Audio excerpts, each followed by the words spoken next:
Bueno, el bosquejo que nosotros habíamos visto, ¿se acuerdan que era la salutación o los saludos de Pablo y Sóstenes? Y la primera parte que era reprensión. ¿Cuáles eran los pecados de carnalidad, de niñez en Cristo que tenían estos creyentes? Y eso lo vemos en los primeros 6 capítulos.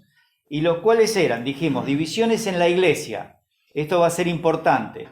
Disciplina en la iglesia, porque no habían disciplinado a ese muchacho que tenía a su madrastra por esposa. Las disputas que había en las cortes no eran en la iglesia. Los problemas interpersonales no los resolvían la iglesia. Y con eso demostraban que no eran, ni uno era sabio, de tanta sabiduría que decían que tenían. Después vemos que hay una depravación mundana en la iglesia. Había personas que habían sido homosexuales, que habían sido borrachos, maledicientes, estafadores, pero ya habían sido limpiados en Cristo.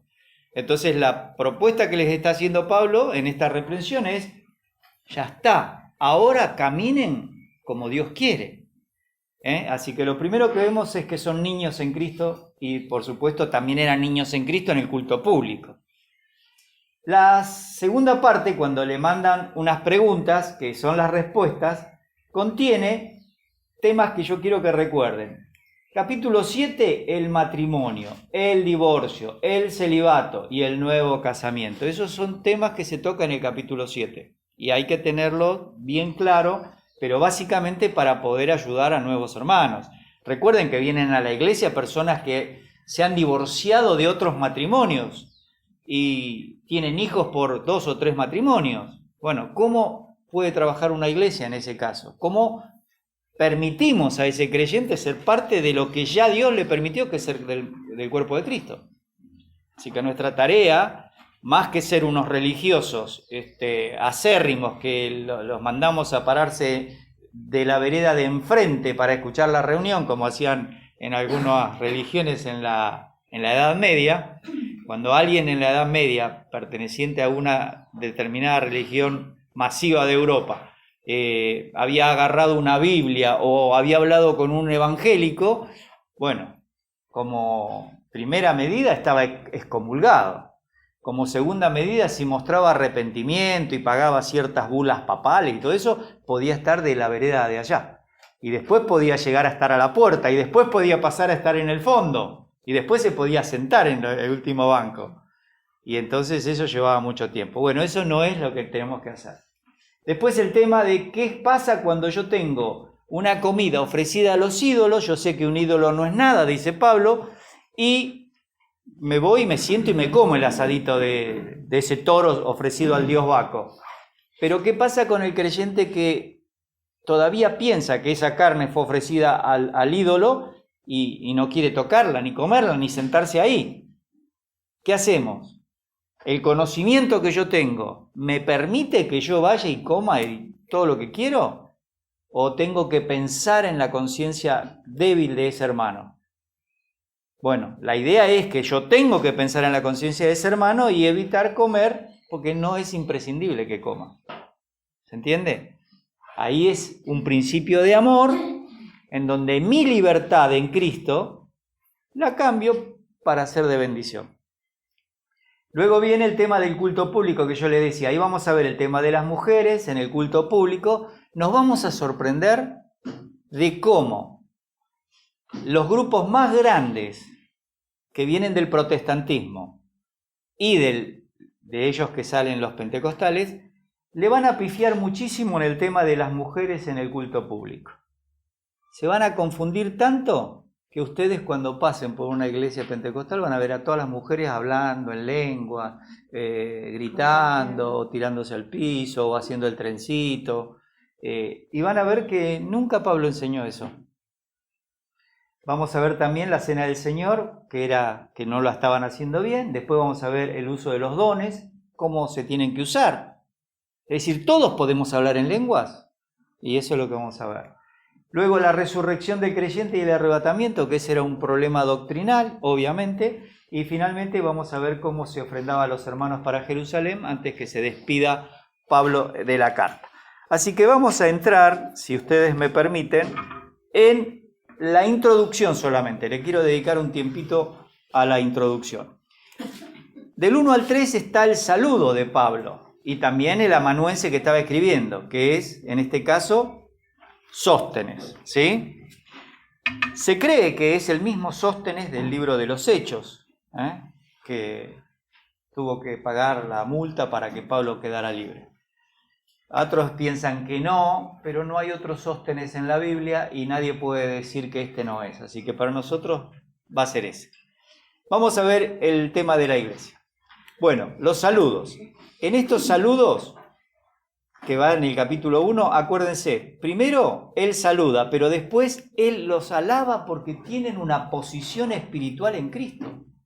Hasta el versículo del 4 al 9, lo que les dice es, la verdad que estoy recontra agradecido a Dios porque ustedes en Cristo, y le da una cantidad de cosas, son santos, han sido llamados por Dios, no van a perderse nunca, ustedes fueron llamados a la comunión, ustedes con otros creyentes en otros lugares del mundo están en el mismo cuerpo, ustedes tienen todos los dones, Dios los tiene a ustedes de tal manera que cuando yo les hable después se van a dar cuenta que ustedes no viven conforme a esta posición.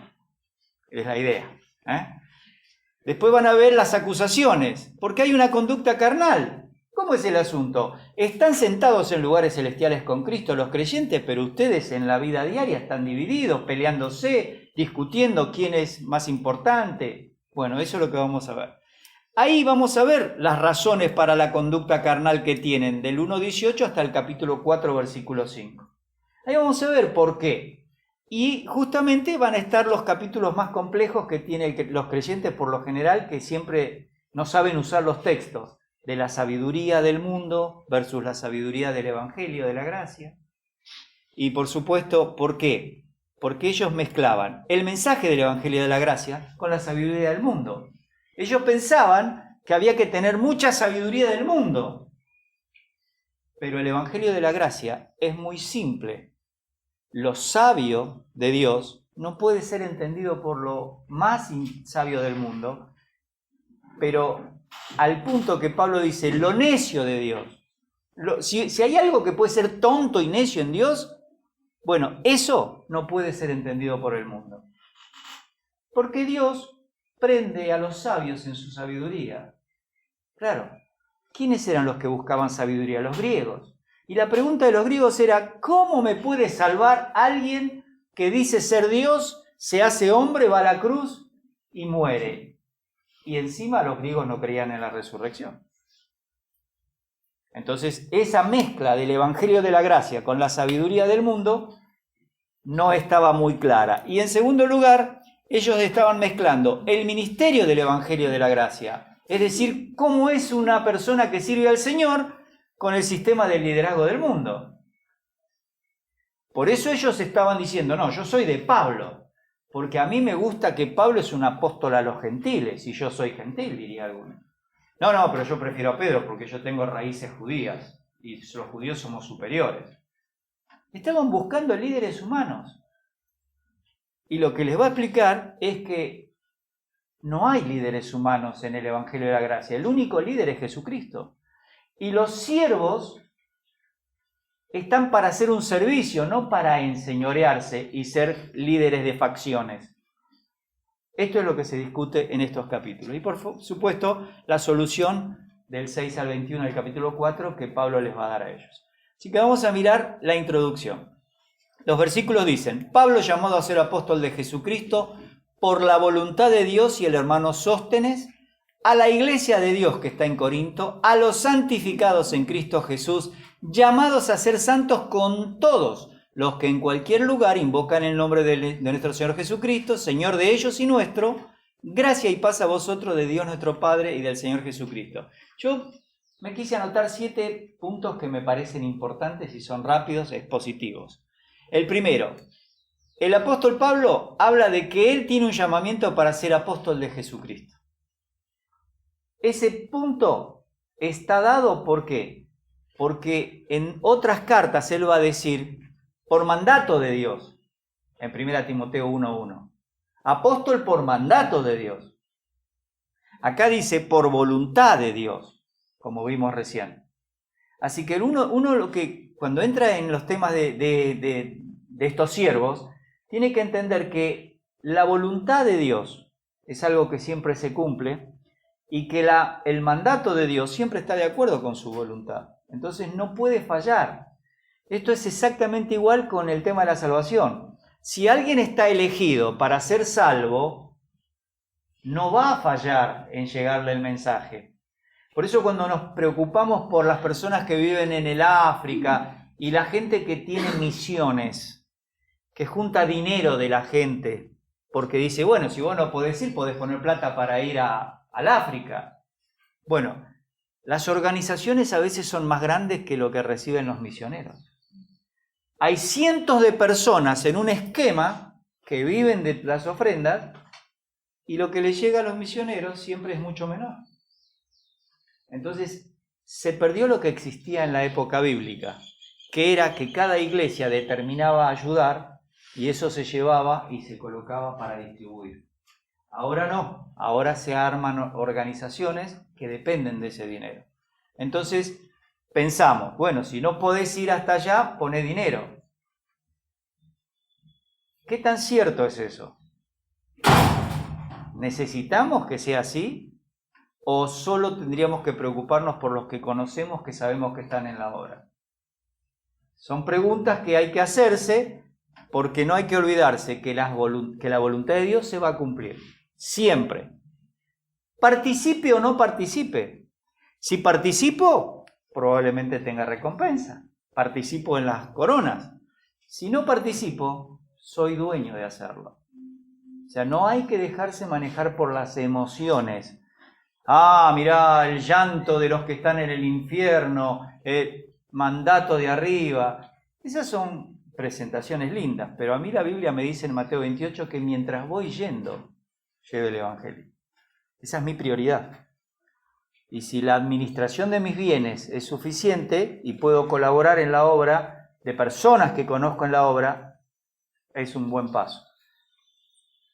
Y si tengo que participar en una misión por X razón, también es tu responsabilidad. Nadie te tiene que condenar por hacerlo. Pero quiero que sepamos que esto es así. ¿Está bien? Vamos a un segundo punto. ¿Por qué hablamos de la voluntad de Dios y el libre albedrío limitado? Porque la verdad es que nadie puede decir que no existe el libre albedrío. Existe. De hecho, como decía Adrián, decidirme a venir aquí es por libre albedrío. Yo decido si me voy a congregar obedeciendo o no. Pero el libre albedrío está limitado. Está limitado por tres cosas. La primera es tiempo y espacio. No elegí dónde nacer. No elegí dónde vivir. No elegí cuándo recibir a Cristo. No elegí qué día quiero partir de este mundo. Hay montones de cosas que no puedo elegir. Las que están en tiempo y espacio no las puedo elegir. Ya están elegidas por Dios. Por eso le dice a Jeremías y a Ezequiel que los conocía de antes del vientre, que los llamó para que sean profetas y que ellos iban a hacer lo que Dios decía. Por ahí uno dice, no, pero yo no voy a ir a decir, como dice Jeremías, cada vez que tengo que hablar de parte tuya, y que va a haber juicio, que Dios va a castigar a Israel, y no quiero hablar más. Sin embargo, dice, no lo podía sufrir. Y me sedujiste y fui y prediqué y otra vez me empezaron a retar, a maltratar. Pero nadie puede hacer algo contrario a lo que Dios determinó. Ahora, como no sabemos cuál es lo que Dios ha determinado para tu vida, qué va a pasar en las próximas 2 horas, vos sos mayordomo de lo que haces. Esa libertad de decidir entre ir a dormir, ir a comer, visitar a alguien o lo que fuere, o leer tu Biblia, está dentro del plan de Dios.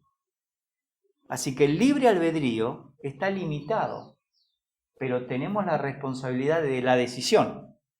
Ahora, si Dios ya había determinado esa decisión, ¿qué tan libre soy? Soy libre hasta el punto que digo sí. Voy a hacer esto. Pero si Dios no quiere que haga eso, mi cerebro no va a hacer eso. Va a decidir lo otro.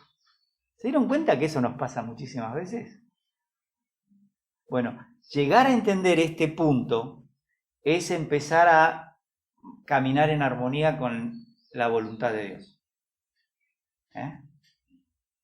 ¿Cuándo se hace responsable un inconverso de ir al infierno?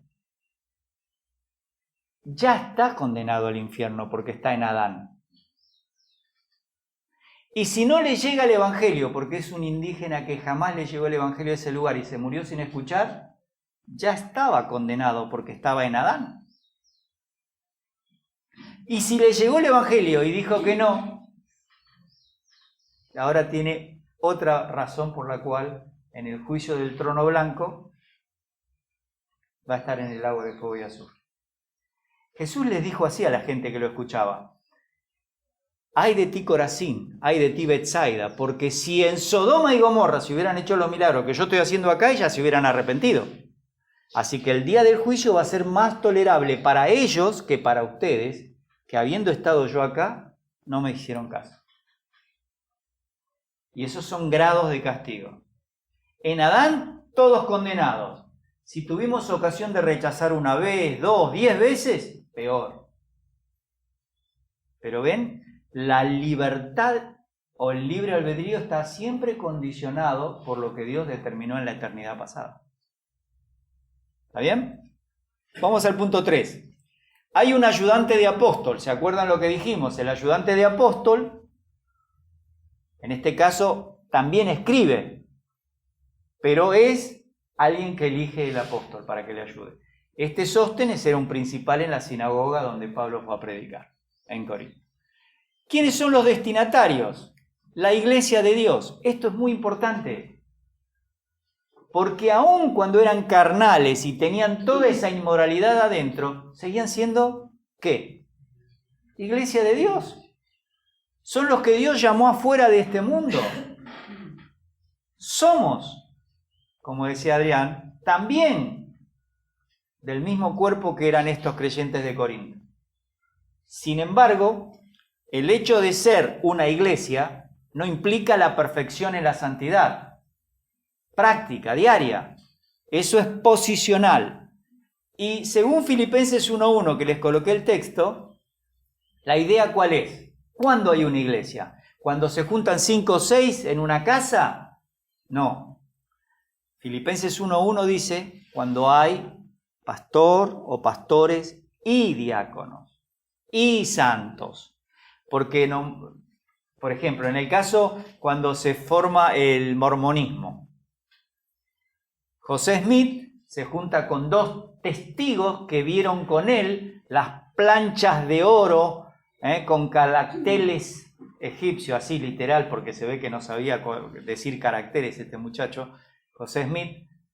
Entonces ellos eran testigos de que el ángel Moroni le había dado las chapas de oro, donde estaba la historia de que Jesús había estado en Norteamérica, en el monte Cumorá, para el año 1400, antes que venga la conquista de la Nueva Inglaterra sobre toda esa zona de Canadá y Estados Unidos, porque él quería ser anterior.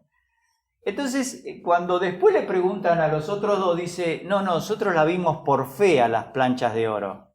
¿Cómo por fe? Le preguntan en un juicio, porque estuvo en varios juicios. Dice, no, la vimos por fe. ¿Ustedes no estaban con él? Sí, pero él nos dijo que las tenía y que había, así que nosotros le creímos. Ahora, no había ninguna plancha de oro en el monte Cumorá. No había ni siquiera los anteojos Urim y Tumim que dice que el ángel Moroni le dio para que pudiera leer y entender.